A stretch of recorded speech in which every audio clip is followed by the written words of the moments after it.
Hello everyone, welcome back to my channel. In this video I will discuss about 1 mark question for exams. तो भाई exam कोई भी हो, internal या फिर फाइनल, यूनिवर्सिटी के एग्जाम इंटरनल भी होते हैं, तो आपके इंटरनल हो या फाइनल कोई भी एग्जाम्स हो, आपके 1 मार्कर सबसे पहले आपको नजर आएंगे आपके एग्जाम्स में। हमारे आते थे, आपका पता नहीं, हमारे तो इंटरनल में भी 5 क्वेश्चंस होते थे एंड फाइनल में भी 10 क्वेश्चंस थे। तो आप समझ सकते हो कि 1 मार्कर भी हमारे लिए कितने इंपॉर्टेंट है। और यहाँ जो अभी मैं क्वेश्चन बताऊंगी वो हमारे जो मेरे एग्जाम्स हुए थे उसमें से कुछ क्वेश्चन है एंड कुछ बुक के क्वेश्चन है। तो आप देख सकते हो कि किस तरह से क्वेश्चन हमारे होते हैं 1 मार्कर। एंड देन मैंने ये सोचा हुआ है कि जो भी हमारे चैप्टर्स हैं, ये हमारा कुछ दिन पहले भी कंप्लीट हुआ है विद पीडीएफ नोट्स, इसका वीडियो आप देखोगे तो उसके लिंक, उसका जो डिस्क्रिप्शन बॉक्स है वहां पे आपको पीडीएफ फॉर्मेट में नोट्स भी मिल जाएगा। And the most important thing कि जिनको भी जियोमॉर्फोलॉजी पूरा का पूरा पढ़ना है वो अभी भी जाके पढ़ सकते हैं। भले ही हमारा पीडीएफ फॉर्मेट वाला नहीं अवेलेबल है, लेकिन हैंड रिटन नोट्स के साथ पूरा का पूरा वीडियो अभी भी प्लेलिस्ट में पड़ा हुआ है, तो आप जाकर के वहां से पूरा चैप्टर पढ़ सकते हो। एंड सारी चीजें एकदम सही से लिखी हुई है, एकदम सिलेबस वाइज है।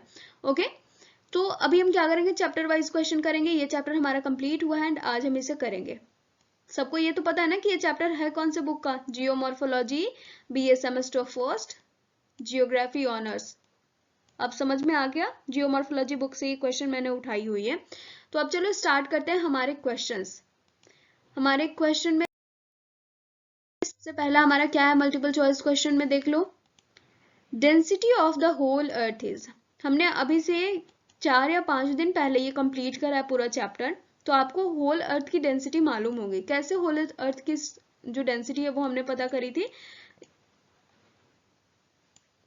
According to Newton's law. आपको याद होगा कि न्यूटन्स लॉ के अकॉर्डिंग पूरे अर्थ की डेंसिटी बताई गई थी। कितनी बताई गई थी?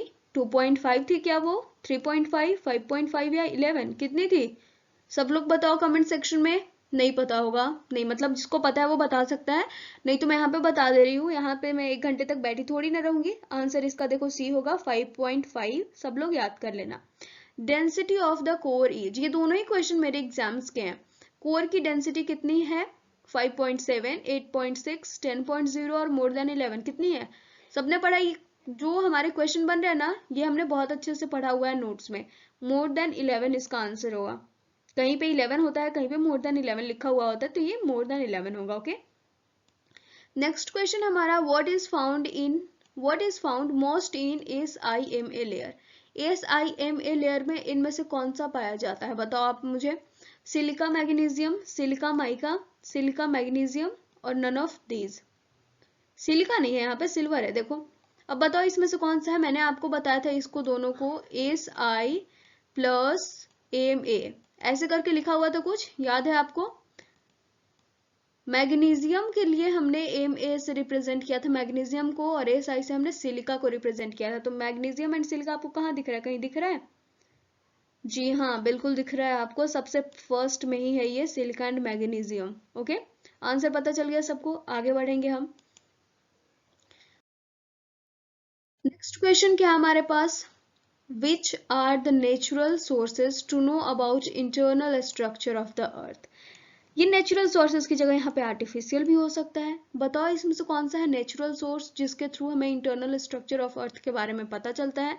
हमने पढ़ा हुआ है ना नेचुरल सोर्सेज के बारे में। डेंसिटी है क्या वो, प्रेशर, वोल्केनिसिटी और टेम्परेचर, कौन सा है आंसर इसका? कौन सा होगा? सी, वोल्केनिसिटी। याद है ना, जब लावा बाहर निकलता है तो ये डायरेक्टली नेचुरली अकर करता है, ये डायरेक्टली हम इसको ऑब्जर्व करते हैं और पता चलता है कि अरे अंदर से तो लावा निकल रहा है, ये वो भी मेल्ट होता है। इट मीन्स कि हमारा जो स्ट्रक्चर ऑफ अर्थ है उसमें कहीं ना कहीं लिक्विड भी है, ऐसा है ना।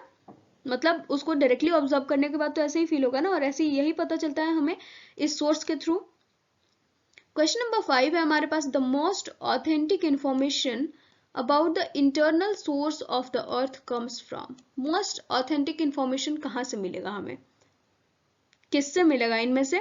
वोल्केनिक इरप्शन से, theories related to origin of the earth से, या सेस्मिक वेव से, या डेंसिटी से। कौन सा इसमें से एकदम अच्छा खासा information internal structure of earth के बारे में दे सकता है, बताओ, जो कि सही हो। ओके, तो किससे? वोल्केनिक इरप्शन के बारे में हमें पता करा था, ठीक है, theories related to the origin of earth भी पढ़ा है, सिस्मिक वेव भी पढ़ा है, डेंसिटी भी पढ़ा है। लेकिन आपको याद होगा कि जब हम इन सब चीज़ों को पढ़ रहे थे, जो भी हमारे सोर्सेस थे, जब हम उनको पढ़ रहे थे, तो उनके अकॉर्डिंग जो चीज़ें हमें पता चल रही थी उसको हम फिर बाद में विजुअलाइज भी कर रहे थे। हम उसको ये भी देख रहे थे कि बाद में कंक्लूजन क्या आया, आखिर हमें मतलब किसी साइंटिस्ट ने डेंसिटी के बेसिस पे बताया। ठीक है, डेंसिटी के बेसिस पे हमें पता चला और ये कहा गया कि हाँ हो सकता है कि जो अर्थ का जो इंटीरियर स्ट्रक्चर है वो सॉलिड है। पता चला कि टेम्परेचर के हिसाब से वो लिक्विड में है।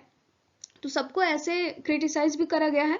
तो उस हिसाब से किसको ज्यादा माना गया है, फिर कौन सही सही इंफॉर्मेशन देता है स्ट्रक्चर ऑफ अर्थ के बारे में। तो आंसर इसका कौन सा होगा, सेस्मिक वेव्स। सेस्मिक वेव्स के बारे में हमने पढ़ा है ना, और वहां पे ये भी लिखा हुआ था कि ये ऑथेंटिक इंफॉर्मेशन प्रोवाइड कराते हैं।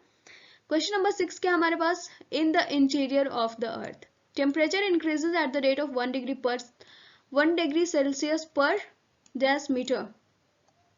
1 डिग्री सेल्सियस टेम्परेचर इंक्रीज करता है, राइट। जब हम इंटीरियर ऑफ अर्थ में जाते हैं, जैसे जैसे डाउन जाते हैं वैसे वैसे क्या होता है, सरफेस से जब जाते हैं तो 1 डिग्री सेल्सियस पर कितना मीटर बढ़ता है, ये 22, 52, 32 और 11 कितना। आंसर इसका क्या होगा, जल्दी बताओ सब लोग, नहीं पता, 32 होगा आंसर। आप एक बार अगर नोट्स अच्छे से पढ़ लोगे ना, एक बार जो मैंने पढ़ाया वो पढ़ लोगे, तो इन सारे क्वेश्चंस के आंसर आप दे सकते हो। जैसे कि मुझे ये सारे क्वेश्चन याद हो गए हैं, क्वेश्चन नहीं मतलब जो मतलब ये जिस तरह से क्वेश्चन पूछे गए हैं जब मैंने पढ़ाया था तो ये मुझे याद हो गए हैं। अब आगे हमारे पास क्वेश्चन नंबर 8। क्वेश्चन नंबर 8 क्या है, van der Gracht has identified dash layers of earth. अब आपको याद होगा कि हमने क्या करा है, हमारे जितने भी स्कॉलर्स थे उनके थ्रू भी देखा है कि उन्होंने कितने पार्ट्स में अर्थ के इंटीरियर को डिवाइड किया है। स्वेस के बारे में हमने पढ़ा था, दिल्ली के बारे में पढ़ा था, वैन डे ग्रैट के बारे में हमने पढ़ा था, और भी थे, होल्स थे, अर्थर होल्स। तो इन सब का हमने देखा था। तो आपका ये क्वेश्चन हो सकता है यहाँ पे, देखो अकॉर्डिंग टू वांडर ग्रैक्ट का यहाँ पे पूछा गया है, यहाँ पे आपसे होल्स का भी पूछ सकता है, स्वेस का भी पूछ सकता है, इनके अलावा जो भी थे उन सबका यहाँ पे नाम लिख करके पूछ सकता है। तो आपको सबका याद रखना है। जैसे कि वांडर ग्रैक्ट का कितना था, कितने लेयर्स में इन्होंने आइडेंटिफाई करा है इंटीरियर ऑफ अर्थ को, 2, 3, 4, 5 कितने, आंसर क्या होगा इसका, आंसर होगा 4। ओके, अभी आप जाकर के देख सकते हो, मैंने जो बताया है ना उसमें पता नहीं ये आइडेंटिफाई 4 लेयर्स लिखा है कि नहीं, लेकिन एकदम नंबरिंग करके 4 लेयर्स जरूर लिखे हुए होंगे। ठीक है, तो अच्छे से पढ़ना। Which of the following is included in the crust, इनमें से कौन सा क्रस्ट में इंक्लूडेड है, SiAl plus SiMa, SiMa plus NiFe, SiMa और SiAl प्लस अपर SiMa, कौन सा होगा इसमें। Cl प्लस सीमा तो हो नहीं सकता, क्योंकि सीमा तो हमारा फिर सेकेंड वाला लेयर आ जाएगा, और ये सीमा और नाइफ तो ये तो सेकेंड थर्ड लेयर हो गया, और सीमा तो हमारा पूरा का पूरा सेकेंड लेयर है। तो कौन सा आएगा फिर इसमें, तो इसमें आएगा Cl प्लस अपर सीमा। ठीक है, पूरा सीमा इसमें इंक्लूडेड नहीं होगा, सीमा का जो अपर पार्ट है वो इंक्लूड होता है। ओके, आगे हमारे पास क्या है, which of the following waves moves through the core. Core में कौन सा वेव जा पाता है, P waves, S waves, L waves, P and S waves, कौन सा जाता है। मैंने आपको डायग्राम भी दिखाया था जिसमें ऐसे अर्थ बनी हुई थी और हमारे इंटीरियर भी बने हुए थे ऐसे 3 पार्ट में, एंड हमारे जो वेव्स थे वो जा रहे थे, कोई कोई इधर ही जा रहे थे, कोई कोई पता चला इधर जा रहे हैं, कोई इधर, एकदम पूरा। ठीक है, आपको याद होगा अच्छे से कौन कौन गए थे, कौन इसका आंसर होगा, तो इसका आंसर होगा पी वेव्स। पी वेव्स ही है जो इंटीरियर ऑफ अर्थ, जो कोर है ना, कोर में उसके थ्रू पास ये हो सकता है, उसमें ये पास हो सकता है। समझ में आ गया सबको। अब यहाँ पे क्वेश्चन ये भी हो सकता है कि कौन सा वेव है जो सबसे ज्यादा तेजी से मूव करता है, ये भी तो हो सकता है ना क्वेश्चन। तो इसी तरह से यहाँ पे देखो, जैसे कि क्रस्ट का पूछ दिया आपसे, मेंटल से का भी पूछ सकता है, कोर का पूछ सकता है, इस तरह से आपसे क्वेश्चन करे जाएंगे। या फिर जैसे हमने SiMa का पूछा था ना वहां पे कि ये दोनों में कौन कौन सी चीजें शामिल है, तो हमने बताया था सिलिका एंड मैग्नीशियम। वैसे पूछ सकता है कि SiAl में कौन सी चीजें शामिल है, NiFe में कौन सी चीजें शामिल है, तो आपको ये सब का सब याद करके रखना पड़ेगा। ओके, तो हमने ये 10 क्वेश्चन देखे हैं और इसमें से मैंने बताया भी कि हमारे कुछ क्वेश्चन आए भी थे। ओके, तो चलिए मिलते हैं नेक्स्ट वीडियो में 5 मार्कर क्वेश्चन के साथ, एंड आई होप आपको समझ में आया होगा। और जो भी बताना चाहते हैं कमेंट सेक्शन में वो ज़रूर बताइए कि आपके अकॉर्डिंग आंसर कौन कौन से हैं। एंड अब अगर चाहते हैं आपकी कंटिन्यू करूँ मैं क्वेश्चन, तो वो भी आप बता देना। नहीं तो ऐसा है कि मैं सिर्फ बताते जाऊंगी, किसी को पढ़ना तो है नहीं इससे, तो फिर बनाने का कोई फ़ायदा नहीं हुआ। इससे अच्छा हम नोट्स ही पढ़ेंगे।